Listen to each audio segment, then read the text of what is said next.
Bem-vindos a mais uma porção da Bíblia. Hoje é dia 32.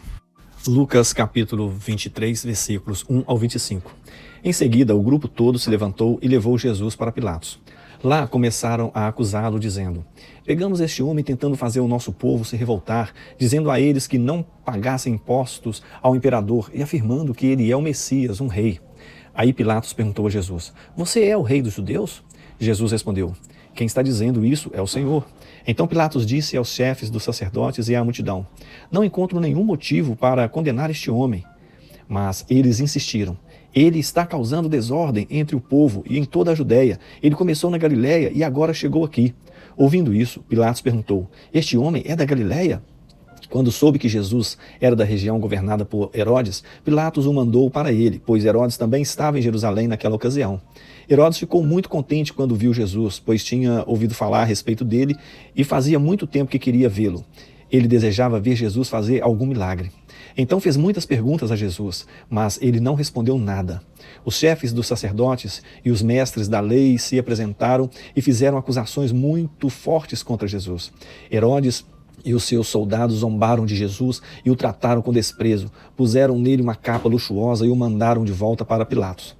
Naquele dia, Herodes e Pilatos, que antes eram inimigos, se tornaram amigos. Pilatos reuniu os chefes dos sacerdotes, os líderes judeus e o povo, e disse: vocês me trouxeram este homem e disseram que ele estava atiçando o povo para fazer uma revolta, pois eu já lhe fiz várias perguntas diante de todos vocês, mas não encontrei nele nenhuma culpa dessas coisas que vocês o acusam.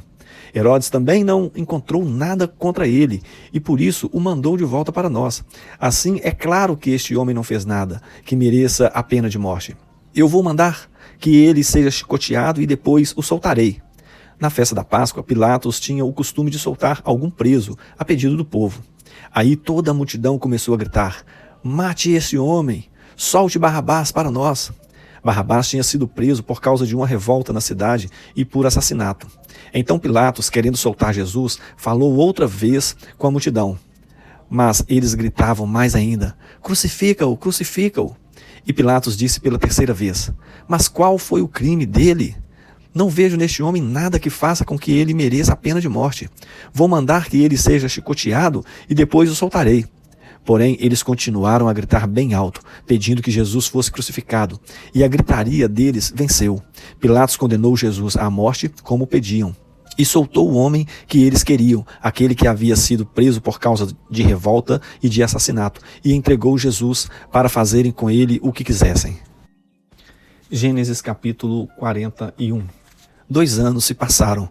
Um dia o rei do Egito sonhou que estava de pé na beira do rio Nilo. De repente saíram do rio 7 vacas bonitas e gordas, que começaram a comer o capim na beira do rio. Logo em seguida saíram do rio outras 7 vacas, feias e magras, que foram ficar perto das primeiras vacas na beira do rio. E as vacas feias e magras engoliram as bonitas e gordas. Aí o rei acordou, mas tornou a dormir e teve outro sonho. Desta vez ele viu 7 espigas de trigo que saíam de um mesmo pé. Elas eram boas e cheias de grãos. Depois saíram 7 espigas secas e queimadas pelo vento quente do deserto. E elas engoliram as 7 espigas cheias e boas. O rei acordou. Tinha sido um sonho. De manhã ele estava muito preocupado e por isso mandou chamar todos os adivinhos e todos os sábios do Egito. O rei contou os seus sonhos, mas nenhum dos sábios foi capaz de dar a explicação. Então o chefe dos copeiros disse ao rei: chegou a hora de confessar um erro que cometi.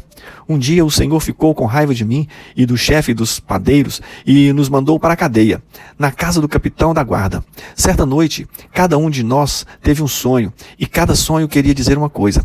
Lá na cadeia estava com a gente um moço hebreu que era escravo do capitão da guarda. Contamos a esse moço os nossos sonhos e ele explicou o que queriam dizer. E tudo deu certo, exatamente como ele havia falado. Eu voltei para o meu serviço e o padeiro foi enforcado. Então o rei mandou chamar José e foram depressa tirá-lo da cadeia. Ele fez a barba, trocou de roupa e se apresentou ao rei. Então o rei disse: eu tive um sonho que ninguém conseguiu explicar. Ouvi dizer que você é capaz de explicar sonhos. Isso não depende de mim, respondeu José. É Deus quem vai dar uma resposta para o bem do Senhor, ó rei. Aí o rei disse: sonhei que estava de pé na beira do rio Nilo. De repente saíram do rio 7 vacas bonitas e gordas, que começaram a comer o capim da beira do rio. Depois saíram do rio outras 7 vacas, mas estas eram feias e magras. Em toda a minha vida eu nunca vi no Egito vacas tão feias como aquelas.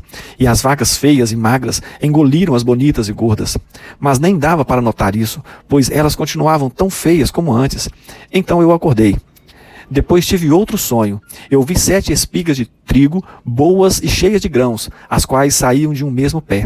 Depois saíram 7 espigas secas e queimadas pelo vento quente do deserto, e elas engoliram as 7 espigas cheias e boas. Eu contei os sonhos aos adivinhos, mas nenhum deles foi capaz de explicá-los. Então José disse ao rei: os 2 sonhos querem dizer a mesma coisa. Por meio deles, Deus está dizendo ao Senhor que ele vai fazer. As 7 vacas bonitas são 7 anos, e as 7 espigas boas também são. Os 2 sonhos querem dizer uma coisa só. As 7 vacas magras e feias que saíram do rio depois das bonitas, e também as 7 espigas secas e queimadas pelo vento quente do deserto, são 7 anos em que vai faltar comida. É exatamente como eu disse. Deus mostrou ao Senhor, ó rei, o que ele vai fazer. Virão 7 anos em que vai haver muito alimento em todo o Egito. Depois virão 7 anos de fome, e a fome será tão terrível que ninguém lembrará do tempo em que houve muito alimento no Egito. A repetição do sonho quer dizer que Deus resolveu fazer isso e vai fazer logo. E José continuou: portanto, será bom que o Senhor, ó rei, escolha um homem inteligente e sábio e o ponha para dirigir o país. O rei também deve escolher homens que ficarão encarregados de viajar por todo o país para recolher a 5ª parte de todas as colheitas durante os 7 anos em que elas forem boas.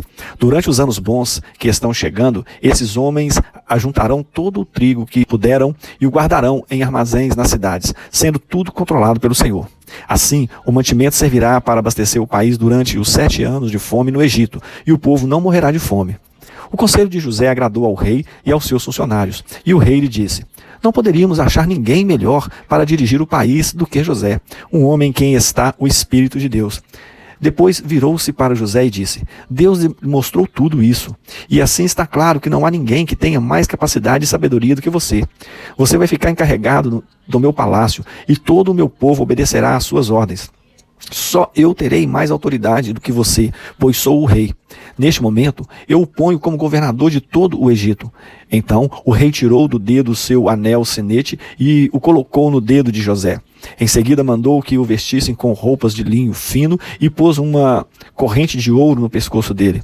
Depois, fez com que José subisse no carro, reservado para a maior autoridade do Egito, depois do rei, e mandou que os seus homens fossem na frente dele, gritando: abram caminho. Assim, José foi posto como governador de todo o Egito. O rei disse a José: eu sou o rei, mas sem a sua licença ninguém poderá fazer nada em toda a terra do Egito. O rei pôs em José o nome de Zafenate-Paneia e lhe deu como esposa Asenate, filha de Potifera, que era sacerdote da cidade de Heliópolis. José tinha 30 anos quando entrou para o serviço do rei do Egito. Ele saiu da presença do rei e viajou por todo o Egito. Durante os 7 anos de fartura, a terra produziu cereais em grande quantidade, e José juntou todos os cereais e os guardou em armazéns nas cidades, ficando em cada cidade os cereais colhidos nos campos vizinhos. José ajuntou tanto mantimento que desistiu de pesar, pois não dava mais, parecia a areia da praia do mar. Antes de começarem os anos de fome, José teve 2 filhos com a sua mulher, Asenate. Pôs no primeiro o nome de Manassés e explicou assim: Deus me fez esquecer todos os meus sofrimentos e toda a família do meu pai. No segundo filho pôs o nome de Efraim e disse: Deus me deu filhos no país onde tenho sofrido. Então acabaram-se os 7 anos de fartura no Egito, e, como José tinha dito, começaram os 7 anos de fome. Nos outros países o povo passava fome, mas em todo o Egito havia o que comer. Quando os egípcios começaram a passar fome, foram pedir alimentos ao rei. Ele disse: vão falar com José e façam o que ele disser. Quando a fome aumentou no país inteiro, José abriu todos os armazéns e começou a vender cereais aos egípcios. E de todos os países vinha gente ao Egito para comprar cereais de José, pois no mundo inteiro havia uma grande falta de alimentos. Salmos 32. Feliz aquele cujas maldades Deus perdoa e cujos pecados Ele apaga. Feliz aquele que o Senhor Deus não acusa de fazer coisas más e que não age com falsidade. Enquanto não confessei o meu pecado, eu me cansava chorando o dia inteiro. De dia e de noite tu me castigaste, ó Deus, e as minhas forças se acabaram como o sereno que seca no calor do verão. Então eu te confessei o meu pecado e não escondi a minha maldade. Resolvi confessar tudo a ti e tu perdoastes todos os meus pecados. Por isso, nos momentos de angústia, todos os que são fiéis a ti devem orar. Assim, quando as grandes ondas de sofrimento vierem, não chegarão até eles. Tu és o meu esconderijo, tu me livras da aflição. Eu canto bem alto a tua salvação, pois me tens protegido. O Senhor Deus me disse, eu lhe ensinarei o caminho por onde você deve ir. Eu vou guiá-lo e orientá-lo. Não seja uma pessoa sem juízo como o cavalo ou a mula, que precisam ser guiados com cabrestos e rédeas para que obedeçam. Os maus sofrem muito, mas os que confiam em Deus, o Senhor, são protegidos pelo seu amor. Todos vocês que são corretos, alegrem-se e fiquem contentes por causa daquilo que o Senhor tem feito. Cantem de alegria, todos vocês que são obedientes a Ele.